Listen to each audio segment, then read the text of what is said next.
नमस्कार, आप देख रहे हैं एचएनएन न्यूज। मैं हूं आपके साथ उन्नति भटनागर। बुलेटिन की शुरुआत करेंगे महत्वपूर्ण खबर के साथ, जहां केंद्रीय कैबिनेट ने बड़ा फैसला लिया है।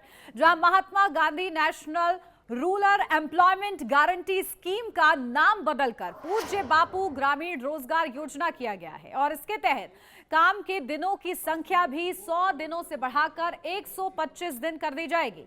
इस योजना का उद्देश्य ग्रामीण क्षेत्रों में आजीविका सुरक्षा को बढ़ाना है। केंद्रीय कैबिनेट की ओर से यह बड़ा फैसला लिया गया है।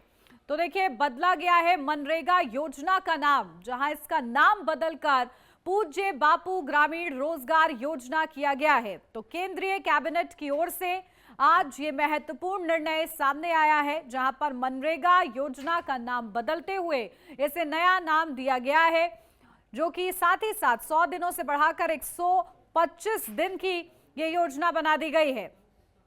तो देखिए, नाम बदला गया है और नाम बदलकर पूज्य बापू ग्रामीण रोजगार योजना इसे नाम दिया गया है। तो इस नए नाम के साथ ही इसमें किस तरीके से बदलाव है और आगे आने वाले समय में इस योजना का लाभ और किस तरीके से सुनिश्चित किया जाता है, अब ये देखना होगा। फिलहाल कैबिनेट बैठक के जरिए ये महत्वपूर्ण फैसला लिया गया है। तो 100 दिनों से बढ़ाकर 125 दिन की ये योजना की गई है। तो केंद्रीय कैबिनेट का ये बड़ा फैसला सामने आया है।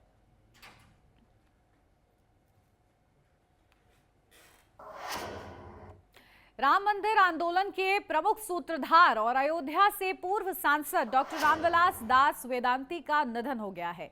उन्होंने मध्य प्रदेश के रीवा में इलाज के दौरान अंतिम सांस ली। उनके निधन की खबर मिलते ही अयोध्या सहित पूरे संत समाज और राजनीतिक जगत में शोक की लहर दौड़ गई है। डॉक्टर वेदांती राम जन्मभूमि आंदोलन के अग्रणी चेहरों में गिने जाते थे और उन्होंने इस आंदोलन को जन जन तक पहुंचाने में अहम भूमिका निभाई थी। अयोध्या से सांसद रहते हुए उन्होंने संसद से लेकर सड़कों तक राम मंदिर निर्माण की आवाज को मजबूती से उठाया है।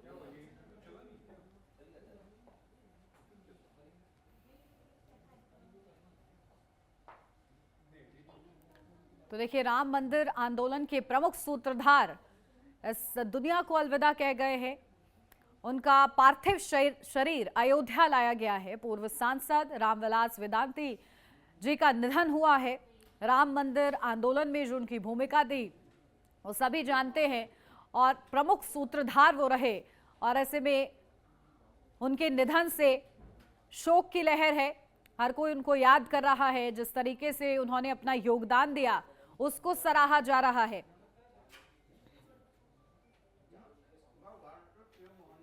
श्री राम वरिष्ठ संत राम जन्मभूमि भव्य मंदिर के निर्माण को लेकर निरंतर जिन्होंने रातों दिन एक करके प्रयत्न किया था, अभी कुछ दिन पहले उन्होंने कहा था जिस दिन राम मंदिर पे भगवा ध्वज लग जाएगा उस दिन समझो भारत हिंदू राष्ट्र हो जाएगा। इस परिकल्पना के साथ जिस प्रकार से पूज्य डॉक्टर रामविलास वेदांती जी ने सनातन के लिए कार्य और काम किया, आज हम लोगों के बीच में नहीं रहे, यह सनातन की बहुत बड़ी नुकसान है।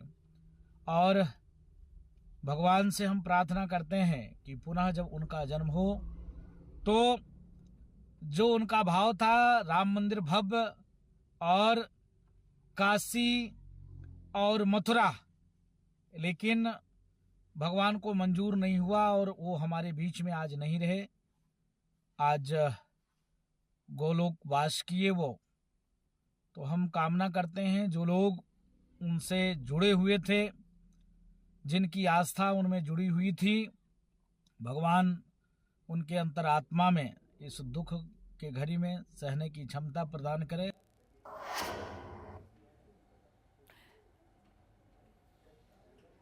25 दिसंबर को पूर्व प्रधानमंत्री स्वर्गीय अटल बिहारी वाजपेयी जी की जयंती पर लखनऊ के आईआईएम रोड में नवनिर्मित राष्ट्र प्रेरणा स्थल का प्रधानमंत्री नरेंद्र मोदी ने लोकार्पण वो करेंगे और इस कार्यक्रम को लेकर तैयारियों को अंतिम रूप अब दिया जा रहा है, जहां पीएम की सुरक्षा को ध्यान में रखते हुए पीएमओ के अधिकारी उत्तर प्रदेश सरकार के अधिकारियों के साथ मिलकर व्यवस्थाओं का जायजा ले रहे हैं। तो देखिए, लगातार तैयारियां परखी जा रही हैं। ग्राउंड जीरो पर खासतौर से कोई अव्यवस्था सामने ना आए, प्रधानमंत्री के दौरे के दौरान यह सुनिश्चित किया जा रहा है। आगामी 25 दिसंबर को देश के पूर्व प्रधानमंत्री भारत रत्न स्वर्गीय अटल बिहारी वाजपेयी की जयंती है। इस दिन देश के वर्तमान प्रधानमंत्री नरेंद्र मोदी उत्तर प्रदेश की राजधानी लखनऊ में होंगे और आप जो ये प्रेरणा स्थल देख रहे हैं इसका लोकार्पण करेंगे। सबसे पहले मैं अपने कैमरा पर्सन से कहूँगा कि 3 महान विभूतियों की जो ये 63 फीट की मूर्ति है उसको दिखाने का प्रयास करें। पहली मूर्ति अटल बिहारी वाजपेयी जी की है, दूसरी श्यामा प्रसाद मुखर्जी जी की है और तीसरी पंडित दीनदयाल उपाध्याय जी की है।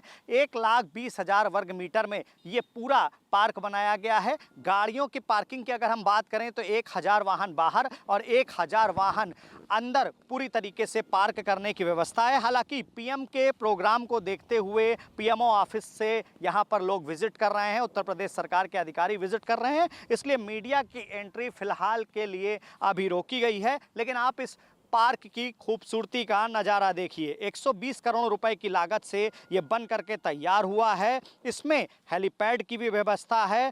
सीधे तौर पर आप देख सकते हैं कि किस तरीके से इसे बनाया गया है। 65 एकड़ में ये फैला हुआ है। 1 लाख लोगों की क्षमता का रैली स्थल है। 2 विशाल मंच हैं। 600 और 1000 स्क्वायर फीट के 2 बड़े लॉन बनाए गए हैं। शादी ब्याह जैसे आयोजनों के लिए भी एक किराए पर मिलेगा। इससे होने वाली आय से स्मारक का रखरखाव किया जाएगा। 3 हेलीपैड बनाए गए हैं। वीआईपी सुरक्षा के लिहाज से 3 हेलीपैड इसमें बन करके तैयार हैं। फिलहाल तैयारियों को अंतिम रूप दिया जा रहा है और बताया जा रहा है कि पीएम मोदी जब लखनऊ आएंगे तो लखनऊ एयरपोर्ट से वो हेलीकॉप्टर से सीधे यहाँ पर आएंगे और इस प्रेरणा स्थल का लोकार्पण करेंगे। उस दिन यहाँ पर उनके साथ में उत्तर प्रदेश के मुख्यमंत्री योगी आदित्यनाथ, राज्यपाल व अन्य तमाम मंत्रीगण मौजूद रहेंगे। फिलहाल ये प्रेरणा स्थल बन करके तैयार है। तैयारियों को अंतिम रूप दिया जा रहा है और पीएम की सिक्योरिटी को देखते हुए पीएमओ ऑफिस के लोग, उत्तर प्रदेश सरकार के जो अधिकारी हैं वो लगातार मीटिंग्स कर रहे हैं और फिलहाल तैयारियां अपने अंतिम चरण में हैं। वीडियो जर्नलिस्ट समर के साथ पुनीत मोहन, एचएनएन न्यूज़, लखनऊ। और इस बीच रुक करेंगे चंडीगढ़ से बड़ी खबर मिल रही है जहां मुख्यमंत्री नायब सैनी की अहम बैठक, मार्केट कमेटी के डेलीगेशन के साथ बैठक जारी है जहां चेयरमैन और वाइस चेयरमैन का डेलीगेशन मौजूद है। मुख्यमंत्री आवास पर यह बैठक चल रही है। तो ये बड़ी अपडेट जहां मुख्यमंत्री आवास पर खास बैठक, सीएम नायब सैनी की ये अहम बैठक चल रही है। मार्केट कमेटी के डेलीगेशन के साथ ये बैठक चल रही है। तो देखिए बैठक महत्वपूर्ण है और सीएम नायब सिंह सैनी के नेतृत्व में ये बैठक हो रही है। तो चेयरमैन और वाइस चेयरमैन का डेलीगेशन मौजूद है। विस्तृत चर्चा हो रही है, विकास को लेकर बात हो रही है। आने वाले समय में और क्या कुछ बेहतर किया जा सकता है इसको लेकर मंथन किया जा रहा है। तो चेयरमैन और वाइस चेयरमैन का डेलीगेशन इस बैठक का हिस्सा है। तो ये बड़ी खबर और देखिए महत्वपूर्ण तस्वीरें हम आपको दिखा रहे हैं जब सीएम आवास पर इस बैठक के लिए जो तमाम गणमान्य सदस्य हैं उनके पहुंचने का सिलसिला जारी रहा और उस वक्त की ही ये तस्वीरें हैं।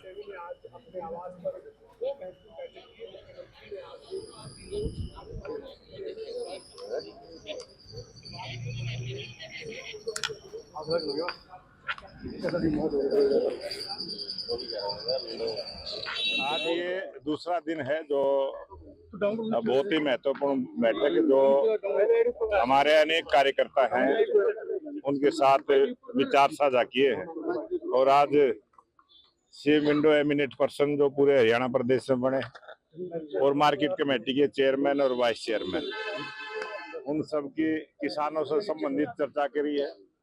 और चीफ विंडो में जिस प्रकार से शिकायतें आती है उनका निवारण समय पर हो, जल्दी हो और पारदर्शिता के आधार पर हो, सबको न्याय मिले।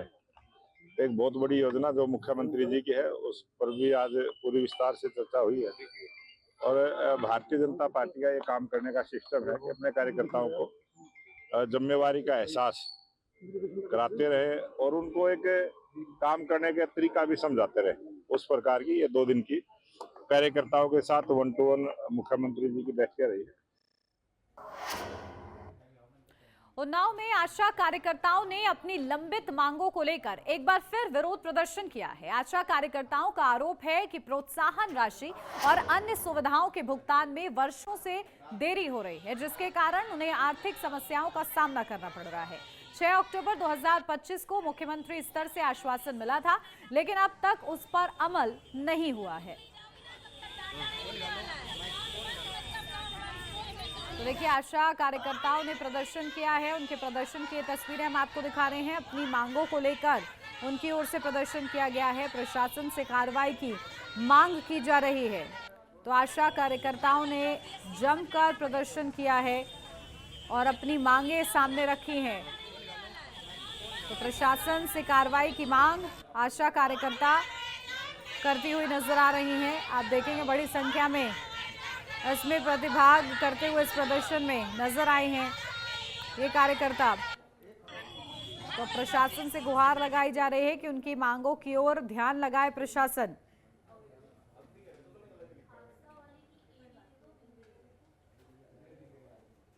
आज हम लोग इस मामले पर हैं क्योंकि हम लोगों को 2000 रुपये इंसेंटिव दिया जाता है।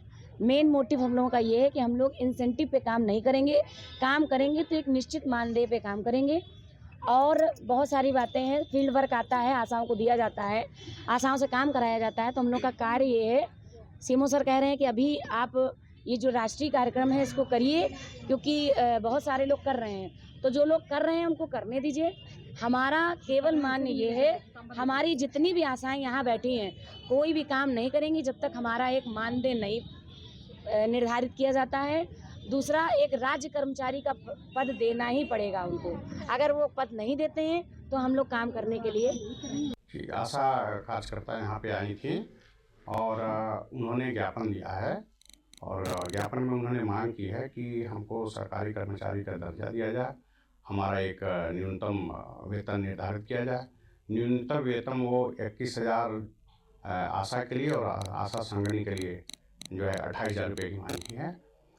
इसके अलावा उन्होंने मांग की है कि हमारा बीमा कराया जाए, जो है 10 लाख का बीमा, जबकि 5 लाख का इनको जो है प्रधानमंत्री जन आरोग्य योजना के अंतर्गत इनको शामिल किया गया है उसमें जो है। और इनका ये मांग है कि जो हम लोग डाटा का काम करते हैं तो उसका अलग से हमें जो है ऑनरेरी दिया जाए। यार रुक छोटे से ब्रेक के लिए, जल्द हाजिर होते हैं।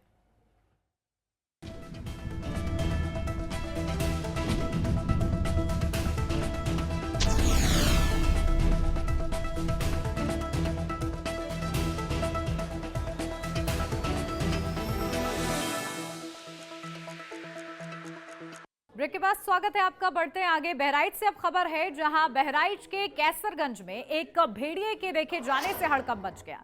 आपको बता दें कि ग्रामीणों ने लाठी डंडों के साथ उसका पीछा किया, लेकिन वो गन्ने के खेत में घुस गया। वहीं सूचना पर पहुंची वन विभाग की टीम ने भेड़िए का रेस्क्यू करने का प्रयास किया, लेकिन उसके भागने पर शूटरों ने फायर कर दिया और गोली लगने से भेड़िए की मौत हो गई। तो गांव में भेड़िया दिखने से हड़कंप मचा हुआ है। तो देखिए, गांव में भेड़िया दिखा है। हालांकि भेड़िए की मौत हो गई है। ग्रामीणों ने लाठी डंडे से पीछा किया और दहशत का यहां पर माहौल है। गन्ने के खेत में भेड़िया छुप जाता है, जिसके बाद स्थानीय लोग मशक्कत करते हैं कि उस तक पहुंचा जा सके। वन विभाग को भी सूचित किया जाता है, लेकिन इतने ही बीच में शूटर्स की ओर से फायर किया जाता है और भेड़िए की मौत हो जाती है।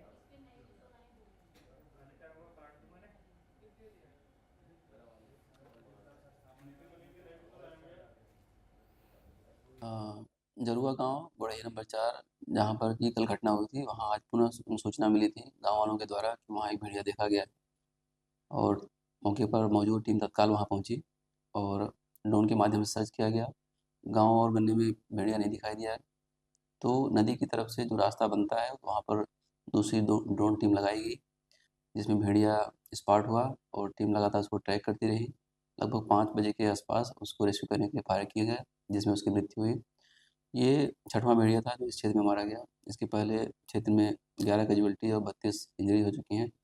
अभी भी जो है हम लोग गश्त और पेट्रोलिंग को आगे जारी रखेंगे और लोगों से अपील करेंगे कि सुरक्षा और सावधानी बरतें। बच्चों को विशेष करके घरों में सोएं और बच्चों पर विशेष निगाहें रखें। मध्य प्रदेश के CM doctor Mohan Yadav BJP के नए राष्ट्रीय अध्यक्ष नितिन नवीन को बधाई देने वाराणसी पहुंचे, जहां वाराणसी में सीएम मोहन यादव का भव्य स्वागत किया गया। उन्होंने कहा कि नितिन नवीन के नेतृत्व में बीजेपी और आगे बढ़ेगी। सीएम मोहन यादव ने काशी विश्वनाथ मंदिर के दर्शन भी किए हैं। तो देखिए, नए कार्यकारी अध्यक्ष बीजेपी के नितिन नवीन से मिलने पहुंचे हैं मध्य प्रदेश के मुख्यमंत्री मोहन यादव। और देखिए, जैसे ही वो वाराणसी पहुंचते हैं उनका जोरदार स्वागत किया जाता है। और इस मुलाकात के दौरान की जो तस्वीरें हैं वो खास तस्वीरें हम आपको दिखा रहे हैं, किस तरीके से सीएम मोहन यादव ने नितिन नवीन को बधाई दी है, क्योंकि नए कार्यकारी राष्ट्रीय अध्यक्ष की भूमिका वो संभालेंगे बीजेपी के। और ऐसे में उनको बधाई देने खुद सीएम मोहन यादव पहुंचे वाराणसी, और उसी दौरान की तस्वीरें हम आपको दिखा रहे हैं।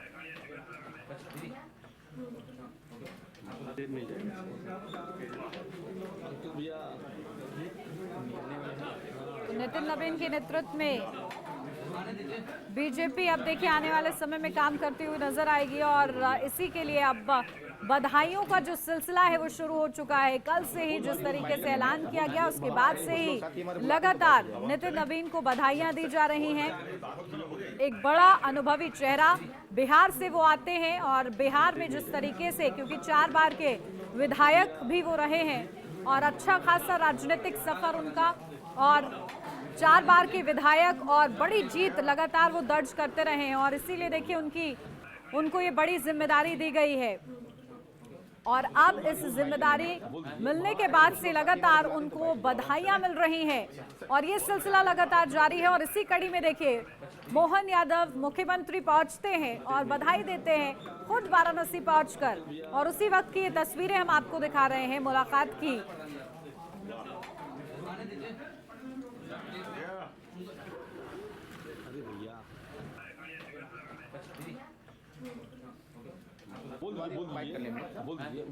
कुछ लोग साथी हमारे बुलाते हैं तो बाइट हो जाए। अब हम चले। माननीय मंत्री गिरीश यादव जी के साथ परिवार में शोक का एक प्रसंग है, इस कारण से वहाँ भी मिलने जा रहा हूँ, और वहाँ से होता हुआ मध्य प्रदेश अपनी राजधानी भोपाल निकलने का कार्यक्रम है।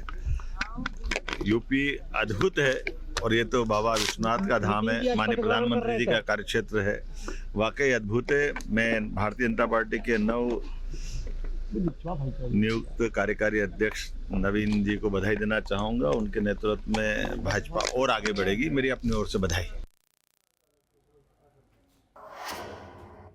और इस बीच दिल्ली से बड़ी खबर, मौसम विभाग ने अलर्ट जारी किया है। 16-17 दिसंबर को घने कोहरे का अलर्ट जारी किया गया है। तो यूपी, एमपी, पंजाब, हरियाणा, दिल्ली में घने कोहरे का अलर्ट जारी किया गया है। 16-17 दिसंबर को घने कोहरे का अलर्ट है यूपी, एमपी, पंजाब, हरियाणा, दिल्ली के लिए।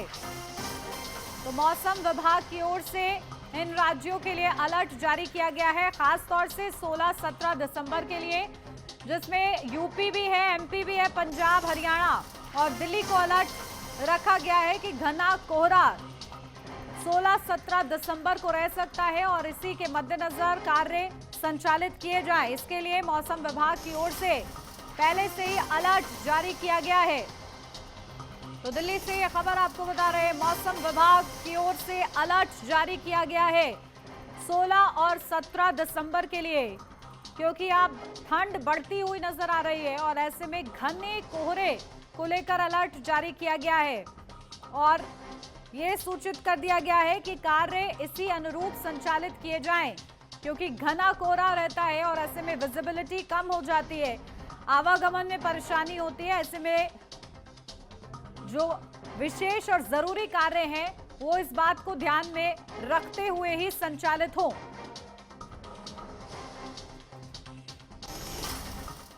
और इसी के साथ इस बुलेटिन में बस इतना ही। खबरों का सिलसिला आगे भी जारी रहेगा, बने रहिए HNN न्यूज के साथ।